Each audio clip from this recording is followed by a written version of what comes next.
Most of us have fallen into a routine of doing activities that makes us initially happy in the short term, however in the long run leaves us feeling empty. Whether we've inherited the compulsions of these activities from our genes or picked them up from the people around us, we always have the free will to choose which activities to fill our lives with. Welcome or welcome back, this is Alex of ONILIFE. In this video, we'll be comparing all activities and their effect on happiness. So we'll be making a scale, comparing the ones that gives the least amount of happiness to the ones that gives the most. Ancient philosophers have contemplated how to live a fulfilling life for thousands of years, with Aristotle from ancient Greece coining the words hedonic happiness and eudaimonic happiness. Hedonic comes from the word hedonism, which is defined as the pursuit of pleasure, self-indulgence, and sensual, thus seeking external pleasures such as drugs, sex, and material possessions. Most people will spend 10 to 20 years of their youth pursuing this pleasure, with more and more dedicating their entire life towards it, only to realize on the deathbed that the metaphoric cup of life has turned into nothing more than a disgustingly sweet cocktail filled with regret. Eudaimonic comes from the word eudaimonia, which is defined as the combination of well-being, happiness, and flourishing, seeking internal pleasures such as living a virtuous life and embodying your greatest strengths. Most people discover their eudaimonic pleasure either by immersing themselves in a craft or by acts of service towards others. Living an eudaimonic life is like having a metaphoric cup of life being a little bland, however it nourishes your soul like chicken soup when you're down with a cold. Let's follow this up by 3 factors to allow you to know whether an activity is hedonic or eudaimonic. 1. How long does the happiness state last after the activity? For example, after you take a bite of chocolate, how long is it before you start to crave another one? 2. How much does it cost in resources to receive this happiness? For example, does it just take money, or does it actually require hundreds or thousands of hours of hard work and dedication to be able to do this activity well? 3. What are the consequences of engaging in this activity to the 5 areas of life? ONILIFE episode 7.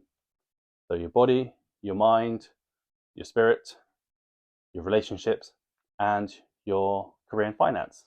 Using the 3 factors, here is the spectrum of happiness. The placement of each activity will vary on the individual.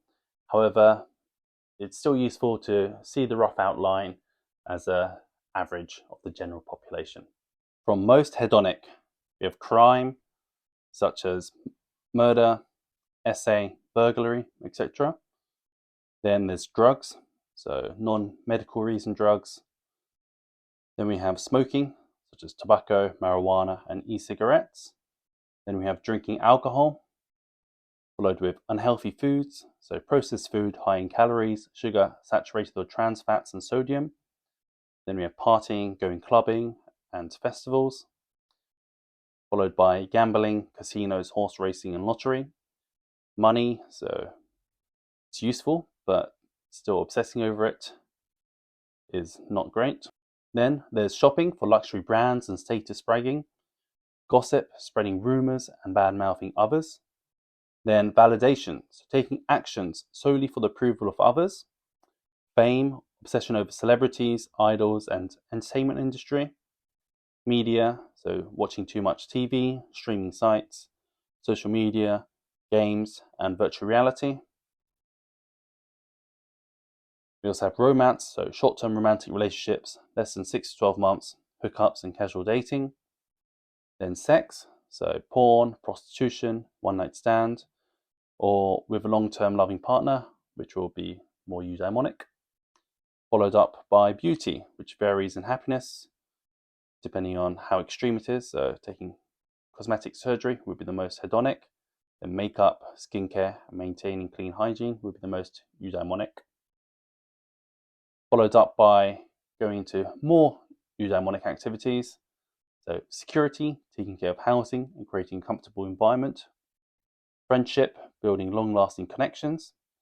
Hobby, so art, traveling, reading, etc. Exercise, lifting, sports, dancing, etc. love, long-term romantic relationships, more than 6 to 12 months with plans of future together. Healthy foods, balanced diet with sufficient calories, macro and micronutrients from fresh sources. Learning, acquisition of knowledge or skill. So check ONILIFE episode 4 if you want more detailed video. Family, relationship of parents and children living together. Flow, state of deep focus on a single activity. Mastery, progressive improvement in a knowledge or skill over time. Integrity, taking action in accordance to your values, principles, and morals. Kindness, quality of being friendly, generous, and considerate. Gratitude, which is the quality of being thankful. Inner development, improving skill and qualities to enhance understanding with ourselves. Service, acts of generosity that benefits others. Being, a state of peace and content with current situation, such as through meditation and journaling. If you've gained something from this video so far, make sure you drop a like, subscribe, share this video, and add it to your notification. That helps out the channel a lot. And please let me know in the comments below, what are the top 3 activities you're spending the most amount of time on? Now, let's turn this information into practical output by monitoring how long you spend on each of these activities throughout the week. Notice which of these activities you can change, add or remove so that you can live a life more aligned with what you're after. In order to live an ONI life, I recommend spending 80% of your life doing eudaimonic activities and 20% on hedonic activities. It's not easy to succeed, as most of us are addicted to hedonic activities, just as I am myself. However, with consistent effort and persistence, it's a ratio that is definitely attainable. I've created for you a free PDF with all 32 of these activities listed on them, so you can check for yourself which of these activities you're currently spending the most amount of time on and is affecting your life the most, towards the activities that you actually want more in your life. ONILIFE is a space for people who want real personal development, those who are willing to put in the hard work in the moment for the payoff in the future. A space to support each other, even if our goals are different, and a space for empathy, as we all know that we ourselves are flawed human beings, just doing our best in our lives. If this sounds like a space for you, then keep watching ONILIFE, as I'll do my best to make practical guides in order for you to live a fulfilling life. I really appreciate you for watching the video until the end, and I'll be looking forward to sharing with you next week's video, the first human resource, time. So look forward to it. Have a great week.